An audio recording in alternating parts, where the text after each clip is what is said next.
আজকে কিভাবে ক্ষীরা ফলের পিকনিক করলাম আর খেতে কেমন হয়েছে এবং সেখানে কি কি দিয়েছি এসব কিছু আপনাদের সাথে শেয়ার করব।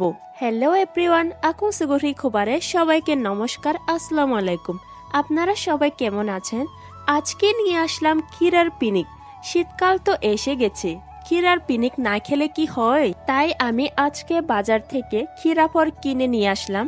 ক্ষীরাগুলো ভালো করে পরিষ্কার পানি দিয়ে ধোয়ার পরে উপরের খোসাগুলো তুলে নিচ্ছি। আজকে এই পিকনিকে কোনো ধরনের শীতল বা শুটকি ইউজ করব না। এখানে থাকছে ধনিয়া পাতা, কাঁচামরিচ, লাল মরিচের গুঁড়া, লবণ আর লেবু। এগুলোই দিয়ে আজকের এই পিকনিকটা তৈরি করা হবে।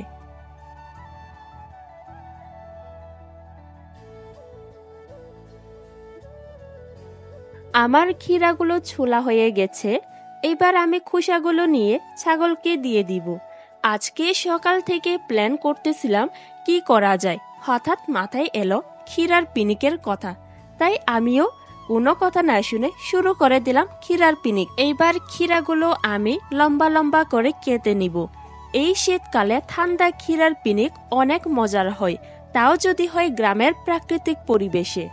আমাদের গ্রামের বাড়িতে আগে অনেক ক্ষীরার চাষ করা হতো। এখন সেই ক্ষীরার চাষ তেমন আর দেখা যায় না, গুনে গুনে দুই একজন ছাড়া। হয়তো সময়ের সাথে সাথে সবকিছু পরিবর্তন হয়ে যাচ্ছে। ক্ষীরা ফলগুলো সব কাটা হয়ে গেছে। এবার আমি ধনিয়া পাতা গুঁড়াগুলো কেটে নিব। এরপর আমি ধনিয়া পাতা আর কাঁচামরিচগুলো ভালোভাবে ধুয়ে নিব। ধোয়ার পর ধনিয়া পাতা কুচি কুচি করে কেটে নিব। এর সাথে আমি কাঁচামরিচও কেটে নিব। আমার মরিচ কিন্তু একটু বেশি ঝাল খেতে ভালো লাগে।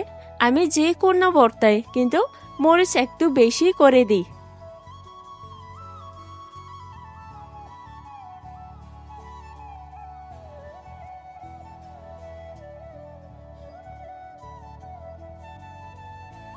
ধনিয়া পাতা মরিচ কোটা শেষ হয়ে গেছে।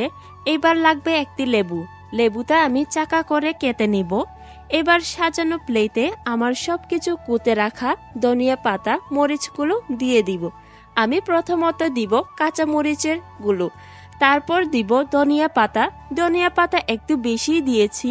এরপরে দিব মরিচের গুঁড়ি আর সাথে দিব লবণ। এই যে দেখেন আমার পুরো প্লেটটাই সাজানো হয়ে গেছে। লেবুগুলো উপরে সাজিয়ে দিয়েছি। এই যে হয়ে গেছে আমার ক্ষীরার পিকনিক। খেতে কিন্তু অনেক দারুণ। আপনারাও কিন্তু ট্রাই করে দেখতে পারেন এই শীতে। তো ধন্যবাদ, সবাই ভালো থাকবেন, সুস্থ থাকবেন আর আমার পেজটা ফলো দিয়ে চ্যানেলটা সাবস্ক্রাইব করে দিবেন। Bye bye.